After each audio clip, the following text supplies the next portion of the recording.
Olá pessoal, como eu tinha prometido, estou enviando agora um vídeo com a correção das questões que eu tinha passado na primeira lista de genética. Eu vou passá-las uma a uma, mostrando as respostas para vocês. Dessa vez vocês não vão ver o meu lindo rostinho, mas as questões estão aí, todas respondidas, então vamos lá.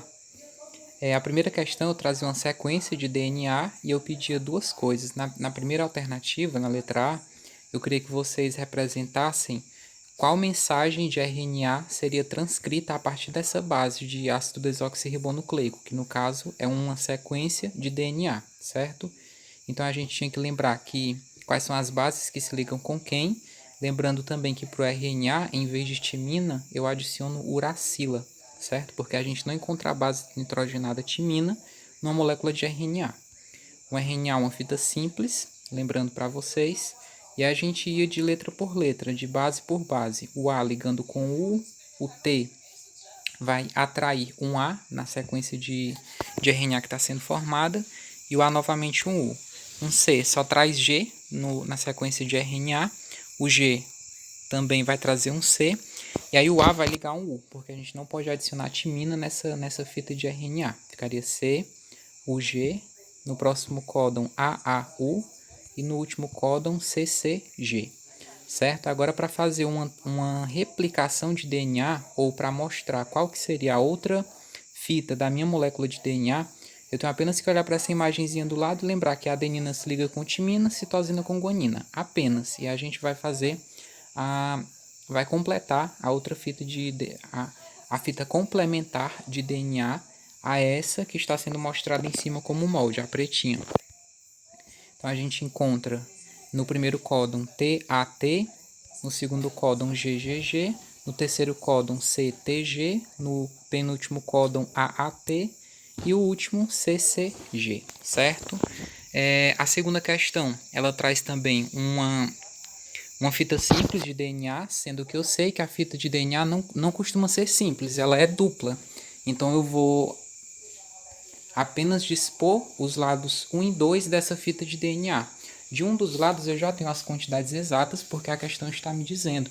Eu sei que existem 12 adeninas, 23 timinas, 17 citosinas e 9 guaninas.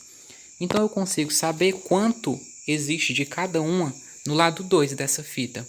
As 12 adeninas obviamente estarão ligadas ao outro lado em 12 timinas.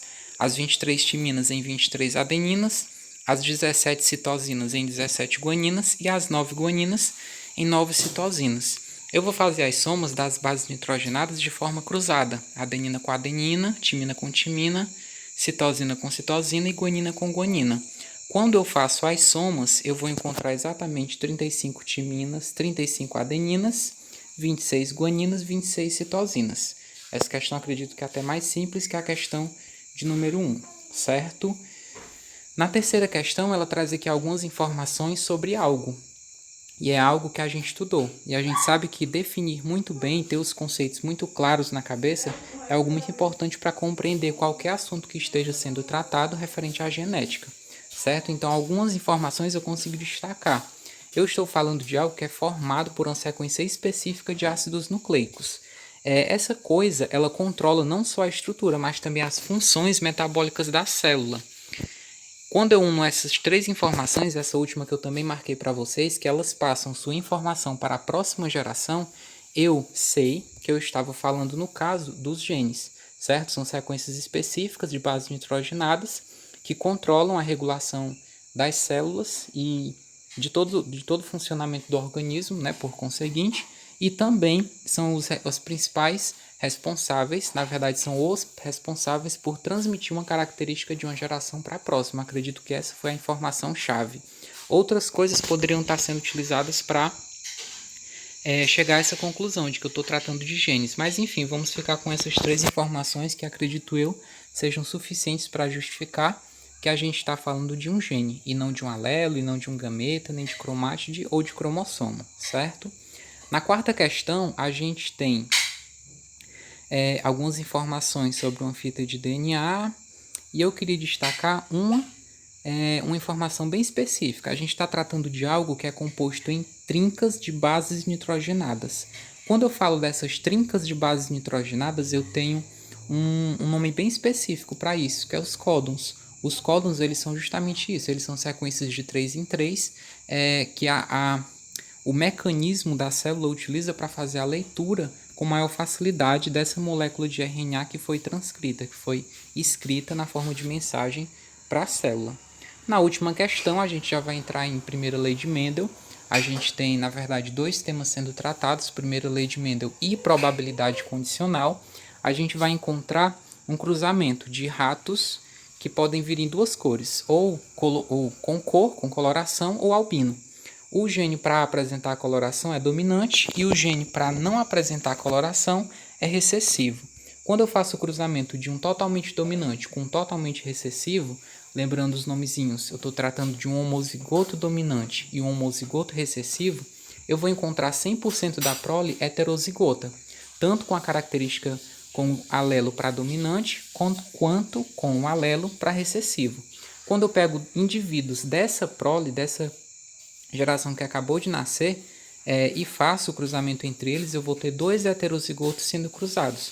E o resultado disso foi o mais clássico que Mendel chegou, que é aquela proporção de 1 para 2 para 1 quando a gente trata de genótipo, ou 3 para 1 quando se trata de fenótipo, certo? Na questão, ela está te perguntando, quando cruzados os filhotes desse cruzamento, qual a probabilidade de obtenção de um indivíduo igual ao pai do primeiro cruzamento? O pai do primeiro cruzamento era aquele que tinha a coloração e que era um homozigoto, logo era o azão-azão. A probabilidade de encontrar um azão-azão nessa última prole que foi produzida é de 1 dentre as 4 possibilidades, ou seja, 1/4, certo? Mas eu não estou tratando somente do fato de encontrar o genótipo igual ao pai. Ele quer saber com o genótipo igual ao pai e o sexo. Quando eu tenho duas informações sendo pedidas, eu posso multiplicar as probabilidades.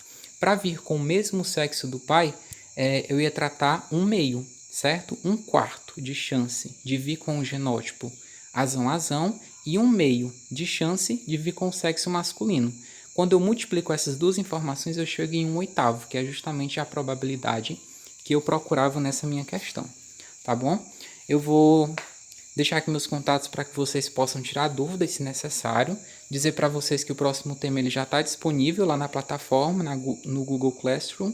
E se vocês puderem convidar os colegas de vocês, dizer que dê uma passada lá, certo? Para que possam conferir os conteúdos que estão sendo colocados. Eu comecei, na verdade, colocando esse de genética, mas a intenção é deixar lá mais informações para que vocês possam revisar conteúdos dos anos anteriores. Então agora eu já comecei a acionar essa ideia, colocando aqui como próximo tema fisiologia humana, uma coisa que provavelmente vocês estudaram no ano passado, então vocês vão ter a oportunidade de relembrar aqui algumas coisas, certo? No mais, um abraço para todos e até a próxima.